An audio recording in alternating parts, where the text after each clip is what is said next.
السلام عليكم ورحمة الله وبركاته. ازيكم عاملين ايه؟ يا رب تكونوا بخير. النهاردة ان شاء الله معايا فيديو جديد، معايا سماعة جديدة، سماعة انكاكس تي 3 او بديل ايربودز 3 من ابل. السماعة دي من شركة كويسة وبقالها فترة منتشرة في السوق، اللي هي طبعا شركة انكاكس. خلينا نستعرض السماعة، بس خلينا اقول لك كلمتين قبل ما نستعرض السماعة. وهو انت ليه لازم تتابعني او لازم انت تشترك في القناة لو انت مهتم بالمحتوى ده عموما، محتوى السماعات والساعات والتليفونات والحاجات اللي زي كده. انا دي يعني مش مفيش شركات بتمولني او مفيش محلات او مفيش اي حد بيمولني اللي هو بيديني مثلا السماعة ويقول لي انت تقول ايه وما تقولش ايه. في ناس كتير بتشتغل بالطريقة دي، وانا اعتقد ان دي حاجة يعني وحشة جدا، بسبب ان انت ممكن تبقى عايز تشتري منتج والمنتج ده ممكن يكون فيه مثلا عيب، او خلينا ما نقولش عيب، خلينا نقول مثلا ان هو مش بيشتغل بالكفاءة المطلوبة او بالكفاءة اللي هو بيصورها لك. يعني ممكن في ناس بتداري على العيوب، وانا شخصيا واجهت مشاكل زي كده. كنت مثلا ببقى عاوز اشتري حاجة اونلاين وكده، فبتفرج على مراجعين ان هم بيراجعوا الحاجة قبل ما انا اجيبها، يعني عشان خاطر اكون عارف عنها كويس انا هاخد منها ايه ومش هتديني ايه، او هتفيدني بايه ومش هتفيدني بايه. كنت بلجأ لبعض المراجعين في الموضوع ده، وللاسف فيهم ناس يعني ما عندهمش بعض الضمير في الموضوع ده. ولكن برضو في ناس كتير كويسة انا بتابعها بشكل شخصي، والناس دي انا بحبها جدا، واتمنى ان في يوم من الايام اوصل للمستوى اللي هم فيه. فانا يعتبر بلعب دور الناقد في المحتوى بتاعي اكتر من المراجع، فهتلاقيني بركز لك على العيوب اكتر عشان خاطر انت ما تحسش ان انت دفعت فلوسك في حاجة يعني مش بالمواصفات اللي انت عايزها، او بالمواصفات اللي انا قلت لك عليها او اللي حد قال لك عليها. وده طبعا هيوفر لك فلوسك وهيخليك تحافظ عليها، ومش هيخليك تجيب حاجات كتير ملهاش لازمة في حياتك. اسف اني طولت عليك. يلا بينا نستعرض السماعة ونتكلم عن مميزاتها وعيوبها. يلا بينا. بسم الله الرحمن الرحيم. ده شكل العلبة. هنا الكيو ار كود. تخربش الحتة دي عشان تعرف ان السماعة اصلية ولا لأ. ده شكل السماعة. هنا مكتوب ان هي بلوتوث 5.3، يديك نطاق اتصال حوالي 10 متر ما بين السماعة وما بين التليفون. حجم بطارية كل سماعة 30 ملي امبير. وقت الشحن هنا مكتوب ساعتين، وبتديك تشغيل موسيقى لمدة 4 ساعات ونص، وستاند باي لمدة 40 ساعة. وهنا الكابيسيتي او الحجم بتاع البطارية بتاع البوكس عموما 270 ملي امبير. نفتح العلبة. اول حاجة ده الكتيب بتاع التعليمات، برضو مكتوب نفس الكلام بلوتوث 5.3، وبتديك نقاط اتصال 10 متر.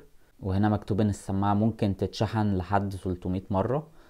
ومكتوب هنا ان الكاباسيتي بتاع او الحجم بتاع البطارية بتاعت البوكس 300 ملي امبير. هو كان مكتوب هنا 270، فانا مش فاهم ازاي، بس ماشي مش مشكلة.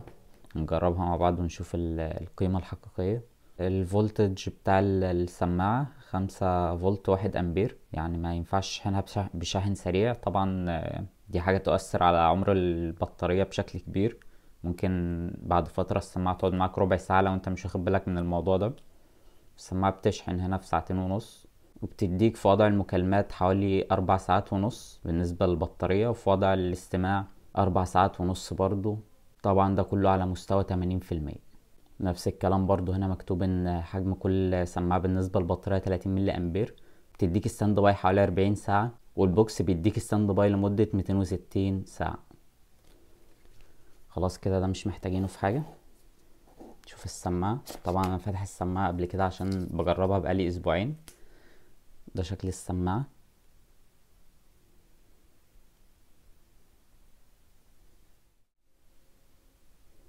ده زرار التاتش. طبعا الحاجات دي كلها يعني مفيش سنسورات فيها، دي كلها فتحات للصوت برضو. التحكم في التاتش لمسة واحدة بترد على المكالمة او ان انت تفصل المكالمة، او لمسة واحدة لو انت مشغل اغاني ان انت تشغل او توقف، لمستين على السماعة اليمين تقلب للاغنية اللي بعد كده، لمستين على السماعة الشمال بترجع الاغنية اللي قبل كده. الخامات بتاعت السماعة يعني مش احسن حاجة. هي كويسة بالنسبة للفئة السعرية، هي كويسة قوي بالنسبة للفئة السعرية، بس طبعا مش احسن حاجة تحس ان يعني كنت المفروض تلاقي احسن من كده. خلينا نكمل نشوف ايه معانا في العلبة. ده كيبل شحن لايتنينج عشان تشحن بيه السماعة. طبعا الاقتران بتاع السماعة شبيه جدا بسماعة ابل الاصلية الاوريجينال. بمجرد ما بتفتح الكيس كده على طول بيظهر لك البوب اب ويندو بتاعت شركة ابل طبعا المعروفة والمشهورة جدا، وبيبين لك السماعة اليمين شحنها قد ايه والسماعة الشمال شحنها قد ايه والبوكس نفسه شحنه قد ايه. ولو عاوز ان انت تغير التحكم في الاعدادات من جوه طبعا بتدخل على البلوتوث وبتغير التحكم. لو عايز مثلا لمستين تخصصها لحاجة معينة او لمسة هتتخصصها لحاجة معينة وكده يعني. طبعا ده كله على حسب انت عاوز ايه وانت عاوز تتحكم في السماعة دي ازاي. تجربة الاستماع في السماعة انا مش هقولك ان هي ممتازة، لا انا هقولك ان هي جيدة جدا بالنسبة طبعا للفئة السعرية اللي السماعة بتيجي فيها. السماعة في بيز وفي تريبل، هما مش احسن حاجة بس كويسين جدا بالنسبة للفئة السعرية اللي السماعة بتيجي فيها اللي هي 600 جنيه عشان برضو ما افضلش اقول فئة سعرية وكده وايه واقولها في الاخر وانت تبقى عايز تعرف في اول الفيديو وكده.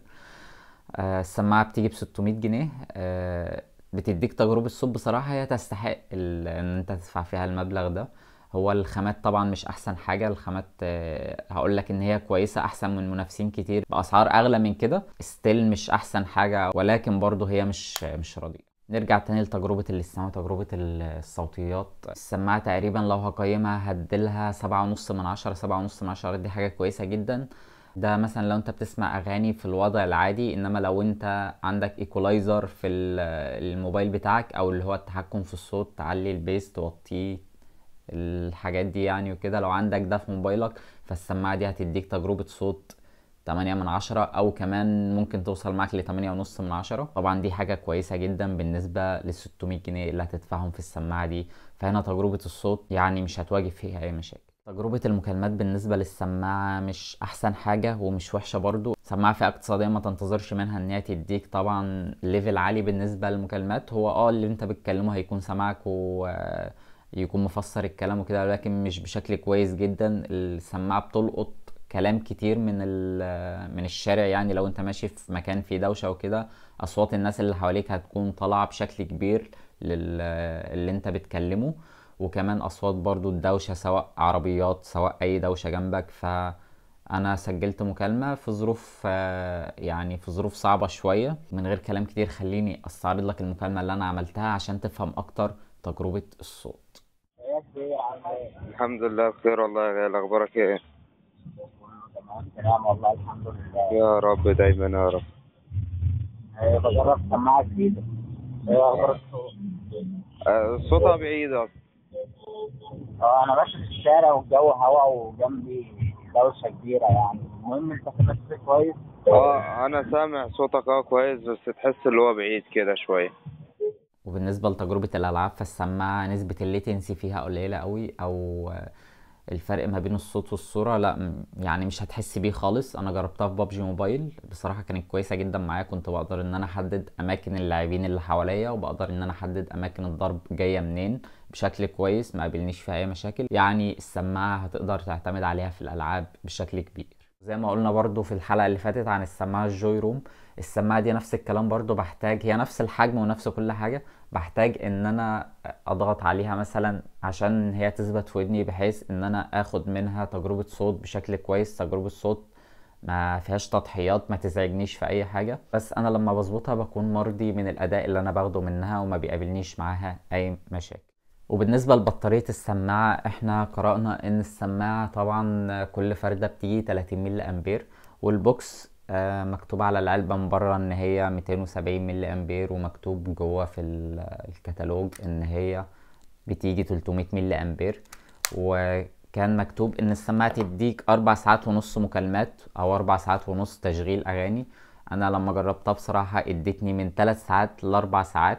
يعني النسبة مش هقدر احددها لك بشكل كويس، بس هي ساعات كانت بتقعد معايا 3 ساعات وربع، 3 ساعات ونص. ساعات قعدت معايا 4 ساعات، في ساعات فضلت معايا 3 ساعات بس. فالنسبة مش هقدر احددها لك بشكل دقيق جدا، لكن هي مش هتقل عن 3 ساعات ومش هتزيد عن 4 ساعات. وافتكر ان انت وانت بتشحن البوكس دي انك تشحنها بشاحن 5 فولت 1 امبير، او ممكن تشحنها من الكيسة بتاعت الكمبيوتر او اللابتوب، عشان خاطر بيكلمني ناس كتير ان هي اشترت سماعات وسماعات نظيفة وما كملتش معاها شهرين، وممكن فردة تفصل قبل التانية، او ممكن سماعة مثلا تقعد نص ساعة وتفصل والفردة التانية تفضل مكملة معاك، او السماعتين يفصلوا بعد 5 دقايق او بعد 10 دقايق. ده طبعا بسبب ان انت بتشحن البوكس بشاحن سريع. حافظ على فلوسك وحافظ على سماعتك، ما تشحنش اي سماعة بشاحن سريع، اشحنها بشاحن 5 فولت 1 امبير، ابطأ حاجة عندك. لو مش عندك راس بتدعم الشحن البطيء اللي هو 5 فولت 1 امبير، ممكن تشحنها زي ما قلت عن طريق كيسة الكمبيوتر او اللابتوب او اي حاجة زي كده. وبس كده. لو حسيت انك استفدت من الفيديو وعاوز تشوفني تاني، ما تنساش تدوس لايك وتشترك في القناة وتفعل زر الجرس عشان يجيلك مني كل الفيديوهات اللي انا بعملها. وانتظروني ان شاء الله في كل الفيديوهات اللي جاية. السلام عليكم.